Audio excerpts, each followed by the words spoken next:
Okay. Hello, and welcome to the 52 Coffees podcast. I'm Cindee Williams, your host, and I am so excited about today's podcast because our guest doesn't really even know how much she has inspired me in the past. So, I'm going to be interviewing an extraordinary woman who is living an exceptional life, advancing daily and achieving her dreams.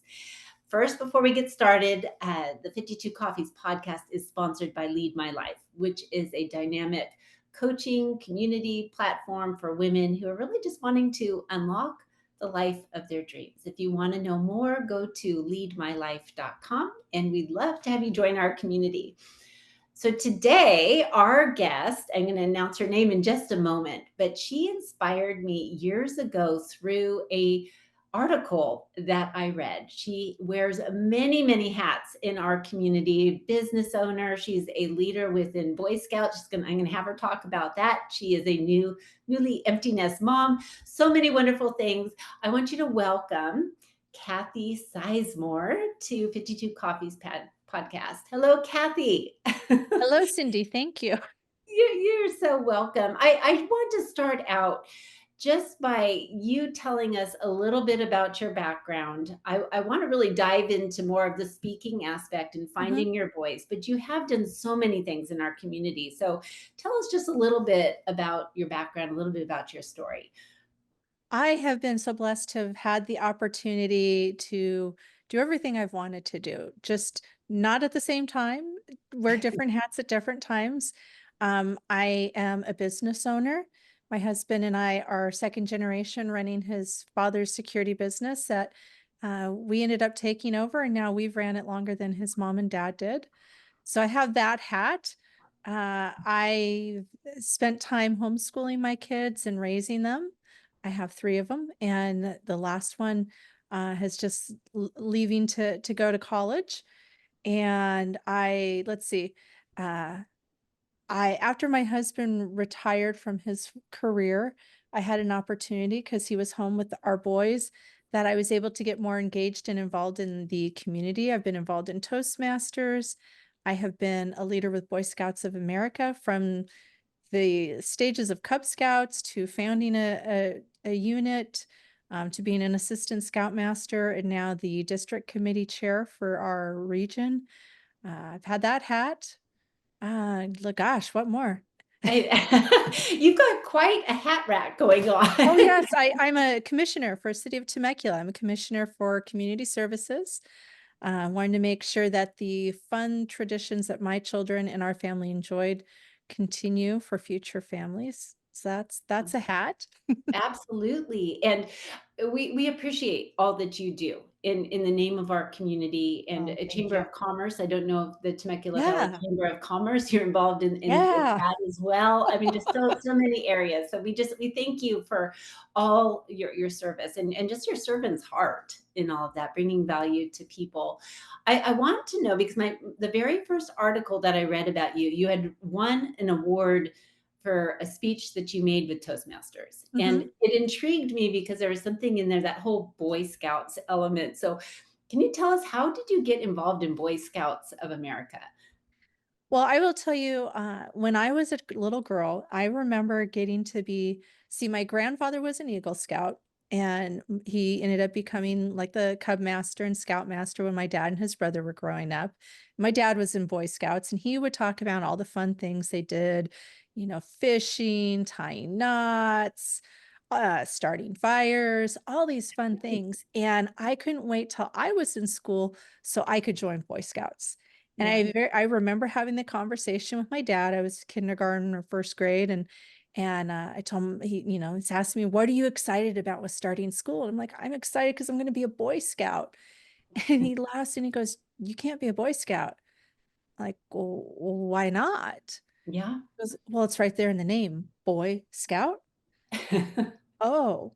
So I got put in, girls in the other scouting program Yes. for females, and, we had the assignment of doing a place setting. We had to set the table, and I forgot to study, and so I watched the girl across from me and copied what she did. And if you know anything about setting a table setting, you know that I did it absolutely the opposite, the wrong way. So I failed, and they laughed at me, and I was done. Mm. So Mm. fortunately, God blessed me with a boy, and when he was old enough to go in the scouting program, um, I we enrolled him, and my husband and I started to get involved, and finally, I had my opportunity to be a Boy Scout.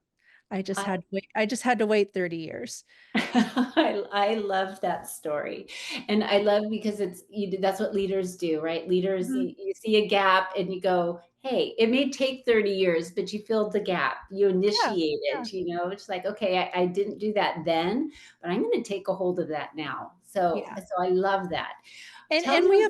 we of course had a season when I had a baby at home and a kid in the scouting program, and I couldn't be very involved. And Right. I remember feeling bad because other people were doing so much, and I prayed about it and I realized that I didn't need to feel bad. I needed to appreciate the people that were serving me in that season I was in. Mhm. And I needed to remember that when I wasn't in that season, that then it would be my season to give back to provide for that other mom with a new baby Right, so that right. she could do it. Yeah. Yeah. That is such a beautiful reminder to us as mothers because that's exactly how we feel. It's like we Mhm. wanna pour ourselves into everything, but there are times when God pulls us back and says, "Here, Absolutely. a baby, you don't have a baby forever. As you know, Yeah. your last one's going off to college, and then sometimes that season, we gotta pull back and take care of our family, but there's others to fill in the gap of what you Yeah. did." And we have to Well, remember that. and feeling guilty about it is a very selfish emotion. Mm, When you stop and become appreciative, then it's not so self-centered. You're being able to fully see what people are serving and giving to you, yeah. and they benefit from that. Absolutely. Because you've just given them an opportunity to exercise their leadership skills. Exactly. If we're always trying to fill in all the gaps and overworking ourselves, then we're not giving others the opportunity to jump in. So Yeah. sometimes the best thing that we can do is step back and Mhm. allow others to fill the gap. 'Cause you never know how God is working in their life through that action, Absolutely. and you don't wanna take that away from them, that opportunity. Right, right. And there's so many wonderful things that can happen when we do step back. I had a season when I was teaching and I needed to step back. We'd been trying to get pregnant for 7 years, and I found out I was pregnant like the last 3 months of school, and I got put on bed rest. And Oh, I had that guilt, not being able to finish out the year with my students that I loved. But the lady that stepped in, she was like the perfect fit for mm, that time. And I came in and I would do the lessons and, make set up the classroom every day, but I just couldn't teach. But I know that we get that guilt feeling, but we mhm, need to replace it with that gratitude. I mhm, mhm. wholeheartedly agree. Tell me about your journey into Toastmasters because that's what intrigued me. You had, I think, given a speech on the Boy Scouts Yeah. and just what you told us. And you talked about Toastmasters and that. And it was right at the time when I was really going, okay, I have a story. I really felt God wanting me to tell my story, but I could not get the words out of my head. I felt like every Okay. time I went to talk, it was just a jumbled up mess. And so you had talked about Toastmasters. I'm like, oh, I hadn't even thought about that. So tell me a little Oh. bit about your journey with Toastmasters. Well, I had been in Toastmasters in my early 20s.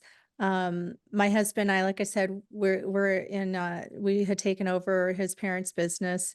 And when his dad passed away, I suddenly found myself in a position where I now had to replace him and be the person in charge of the business during the day, which meant I was going to have to answer the phone, which is like one of my greatest fears because you don't know who's on the other end of that phone and they might ask you questions.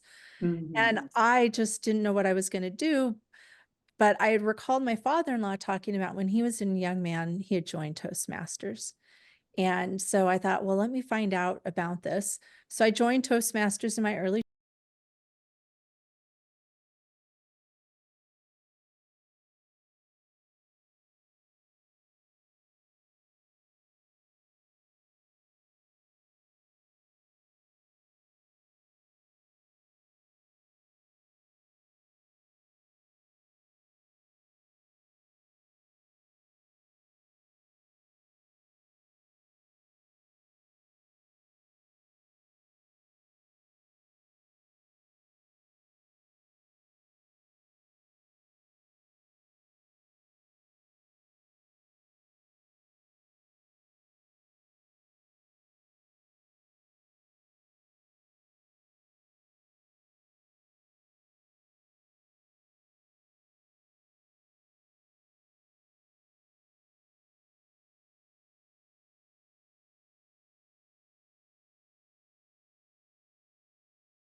inner circle of support, and how would you recommend somebody doing that? Because that's exactly, it sounds like what you found was just Mhm. this circle of women who were able to support you, and when we do that, we can launch forward. Gosh, a lot of it came out of the Toastmasters group I was in. Mhm, I met some incredible women who were supportive. I saw women that you could tell they just had that confidence, and I wanted to be like them, and mhm. I would meet with them kinda like we're doing here.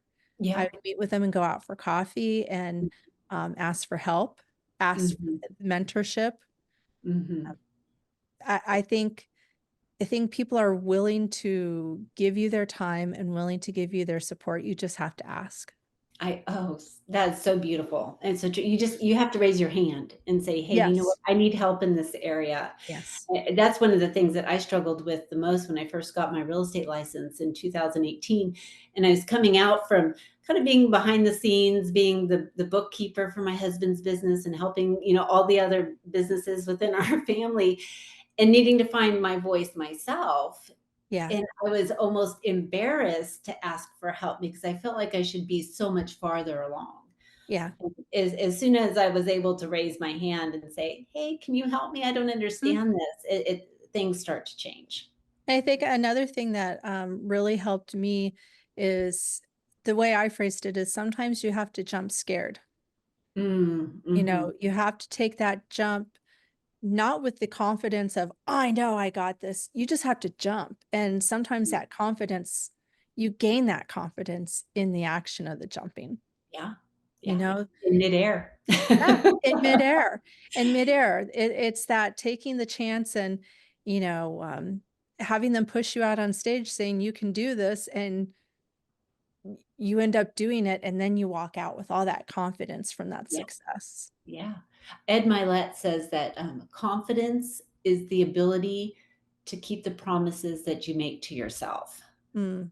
So how would you say that kind of plays into the public speaking and just putting yourself out there, being able to keep promises that we make to ourselves?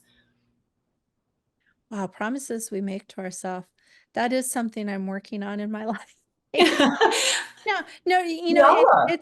we all are. It's the realizing that when I say I'm gonna get up at 6 AM and I'm really tired and I sleep until 7, Mhm. that was a promise I made to myself, Yeah, you yeah, know? It's really easy to not adhere to the promises we make ourselves, right. and it's probably what we gain from those promises we make to ourselves, like the getting up early, the sticking to a routine. Mhm. Those are where that's where the growth is. It is, We it hold is. ourselves back when we don't do that. Yeah, yeah, it grows us. It's hard. I mean, there's all different areas within our life where we're not True. keeping promises, but it's being able to, like, recognize that area and then Mhm. start working on that just one thing at a time. So you're not alone. I didn't mean to call you out in class. Oh, no, and it's actually something that I've thought about in the past is, I'm so good with keeping my word to others, Mhm. but why am I not good about keeping my promises to myself?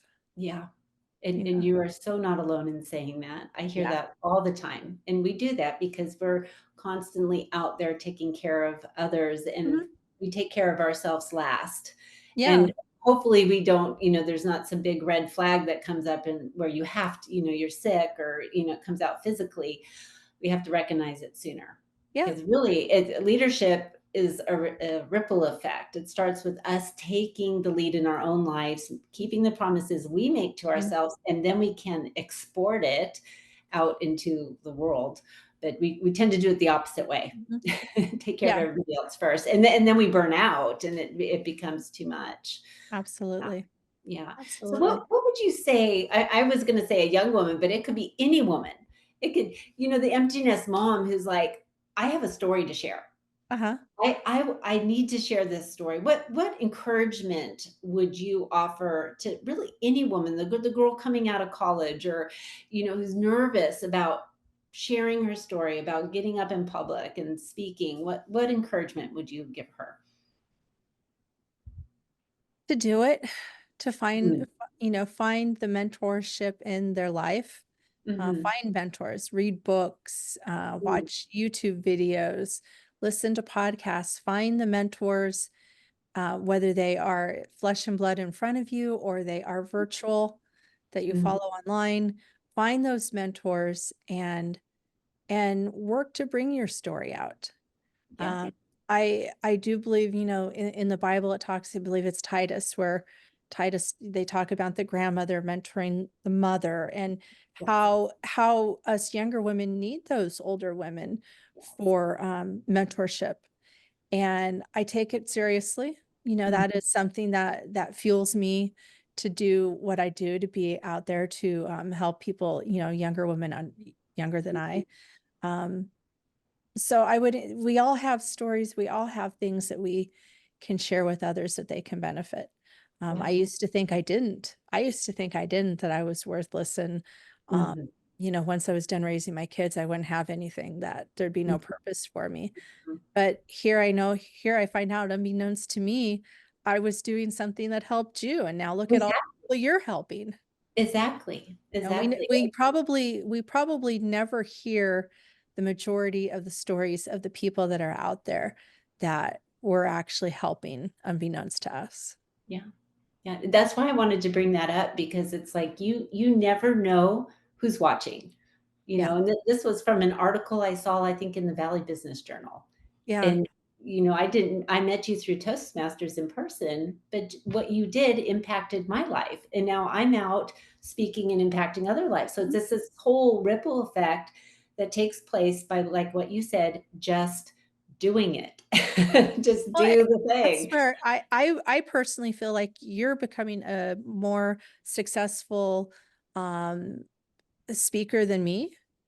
Mhm. And you're doing more than that you're being more successful than I, but that doesn't deplete my success. Absolutely You not. know, No. we have our successes are different. Absolutely. I heard, gosh, I can't remember where I heard it, but that our stories are never meant to be compared, but shared. And it's Mm, so true because we all have just unique experiences and things that God puts into our life for a reason. The things that mhm. I'm sharing are kind of more vulnerable life experiences. I mean, you share a lot on like AI and tech stuff, and like you're a smart woman. I I like to share on the nuts and bolts of hard things of life, but we all have a purpose, a We piece of do. the puzzle. Yeah, We so do. it's very cool. Not never one more than another. Our value is all infinite and equal. Mhm. Mhm. And I love that we all have value, and no one Yeah. has more value than another. And I love thinking about it that way. I want to ask you a question about being an empty nest mom because I know you Right. have. Well, you told me you had one little fledgling leaving the nest, and I remember that feeling. So all three, well, they're circling the nest. Yes. We talked about, Mhm. but Yeah. you do have one going off to college pretty soon. So tell me a little bit about being an empty nest mom. I'm looking forward to it because it's a little scary. It's a little scary. There's an element of, okay, my husband and y- we have been mom and dad. We Yeah. have just been mom and dad for so Mhm. long that it's a little scary. It's exciting to go back to being Chris and Kathy, but it's also a little scary. Yeah. It's a little scary. So I'm sure I'm going to feel all kinds of emotions. Mhm.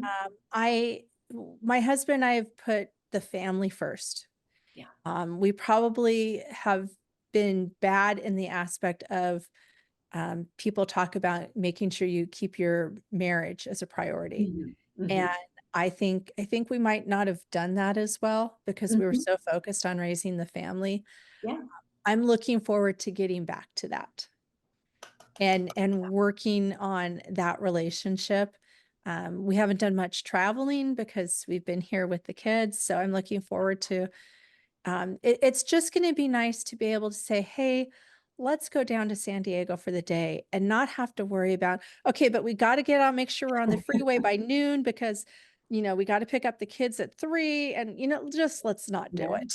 No, and that's the beautiful aspect of it, but it is difficult to get used to it. I call Yes. call it you start operating in the flow. It's really a beautiful thing, but you have to be very intentional. You Yeah. do your time is different, just like you said. You don't have to be back at 3 or take so and so to practice Yeah. or got this meeting. It's not there. So my biggest area that was hard were the evenings Mm. because the evenings were so full of activity when the kids were there. So now, Yeah. it's my husband and I, and we're both really active. We love to cycle and we're always active, but that's in the morning. So in the Yeah. evenings, we're like, okay, it's really quiet in the house, and we had to get used to like a whole new set of routine for the evening time, which was, Yeah, we're starting to experience that because it's been summer. It's been the summer break leading up to taking him to college. So the evenings have been real quiet and we haven't like watched television and stuff or had those shows in common for a long time where yeah. it's a little quiet and we've had a couple of nights where like might as well just go to bed. At 5:30, yeah. And then Yeah. I'll say to my husband, I'll be like, "Yeah, I remember my grandma and her husband used to go to bed at 7 PM. I remember maybe this is why." And then he'd be like, "We can't go to bed. We're not grandma and grandpa." Yeah, yeah, but it's finding new things Yeah. together that you can do. We started making dinner together, and we never really did that before. I'm Mhm. not a cook, never was, but I had my rotation of 5 meals that I Mhm. could make. Yeah. We would start, and we had healthy choices now because we didn't have kids who are like bringing all the junk. So it's like we Yeah. actually like took on a whole new healthy eating lifestyle, and we would go for a walk after dinner instead of turning on the TV. So we would do things that we didn't normally do. And it is beautiful. You can go down to San Diego. You can go to San Diego for a weekend if you want to. Yeah. Just Yeah. impromptu. And it's Absolutely. Well, I fun. actually you talking about the cooking, I was actually thinking about, I'm involved with Temecula's Community Services. We actually have a couple class Oh, for a cooking date night where you wow. go and you take the class in the evening, you guys learn how to make something together. And I thought that might be kind of fun Yeah. to help us learn this new because Yeah. you're right, this is going to be a whole new world of being I'm not going to have to, make what the kids like to eat, we Yeah. can do whatever Yeah. we want, so Yeah, it's fun. very eye-opening. The grocery shopping totally changes, which I enjoyed because 'cause they'd always throw the secret bombs into the grocery Uh-huh. cart. So it did make it really it was fun. It was We might fun, have but to stop shopping at Costco. I mean, we yeah, only shop at Costco, and I'm like, start I was thinking about that recently. It's yeah, like, I don't know if we're gonna need to shop at Costco because 'cause we're not gonna need those yeah, mass quantities. We're gonna have to yes, go to a it's grocery fun. store. Opens up all the possibilities. What is one of the things that you are most proud of in raising the kids? We kind of talked about this a little bit. Mhm. I'm most proud of that. I mean, they're good, kind people. Mhm, They are kind and compassionate to one another, and to other people. mhm, My husband and I were both only children. We both have or all of our families deceased. It's just us.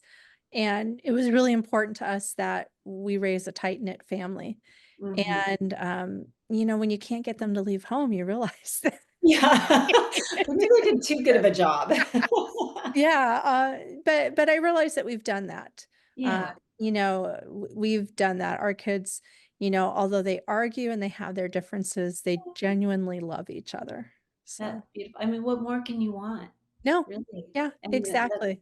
that's a beautiful thing. So Yeah, kudos for that. We yeah, had talked about the buffer zone. I always with the empty nest, and yeah, it's something that we struggle. All I think all moms do once they leave the house is like, what could I have done better? What could I have done, differently? What could I have done yeah, more? And it's just really focusing in on, we did this really well, yeah, and I'm proud of that because we can do different, better, more forever. yeah, yeah. But I God says his grace is sufficient, and yeah, his grace is sufficient to fill in those gaps. absolutely. And have I left gaps? Have we left? Yep, there have been all kinds of gaps in, my kids' education when we were homeschooling them, all kinds of gaps with raising them, but as I can look back, I can really see where God has filled in those gaps. Absolutely. Yeah. It's not really our job to be their Yeah. everything. It's his job. Yep. Yep. He fills in those gaps. Yep. Beautiful. Well, what is something that is I always like to end with this. What is next for Kathy? What is something fun that you have coming up? What I'm working on next is I have a YouTube channel, Security Oh, Pro Insights, and yeah. that is where I've taken everything I've learned being in the security industry for over 25 years, and I'm using it to share tips and tricks and to help explain smart home technology and Mhm. security technology at a level, especially women. Yeah, Sometimes it's easier for a woman to you know, d learn things from another woman. So, right. I'm working on building on continuing to build that platform, and I think I might like to create a couple more YouTube channels, helping share my experience as a midlife woman, with other women, and Yes. also to share, how other small business owners can use a video platform with YouTube to build their own businesses. I think that's fantastic. Yeah. Awesome. I love hearing that. I did learn one thing from you from one of your videos, or maybe it was a post about people who are hiding cameras. Yes. Yeah, I didn't even know that was a thing. Yeah, we had one recently right here, I'm in Temecula, we had one in Crown Hill, Yeah. and there's been a number of them across Southern California that, they call it burglary tourism. Mhm. Big crime rings from south of the border are coming up here to nice neighborhoods, Mhm. and they are planting video cameras Uh-huh. that they're, hiding in flower beds Yeah. to start to case out an area to learn your patterns of when you come and when you go. And then they use that to break into your home when you're not there. Yeah, it's fascinating. I read that. So you informed me with your YouTube video already because I was like, oh, that's like reverse of what we do. We go away on vacation, we sit there and watch our house and our little, Yeah, our videos, but they're watching us. they And are. Yeah. yeah, Yeah. And they're using that to know, are you home? Are you not home?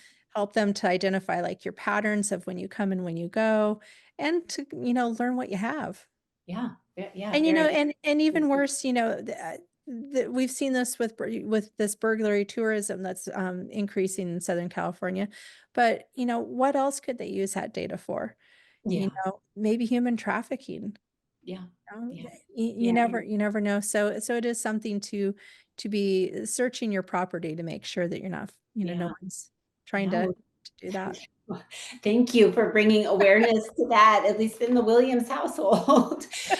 Tell me, what is your website that you're working on, right, or not your website, your, YouTube channel that My you YouTube channel is Security Pro Insights. I love it. I thank you so much because how helpful is that? I mean, I just learned that one little tip, and that just increased my awareness tenfold. So Right. thank you. Yeah, I just shared a video, on, senior fall prevention, on how to I mean, simple things you can do in your home for preventing falls for seniors, and then I'm taking that into a series where I'm gonna start sharing some, smart home technology that can be used to help seniors Yeah. stay in their home and age in place. Yeah, isn't that beautiful? Yeah, Yeah. if we can get them, yeah, to protect them from the falls, which are devastating Yeah. to the senior. Yeah. So Yeah. you are doing so much good. In Thank you. all your hats fit you beautifully. They get heavy You're serving sometimes.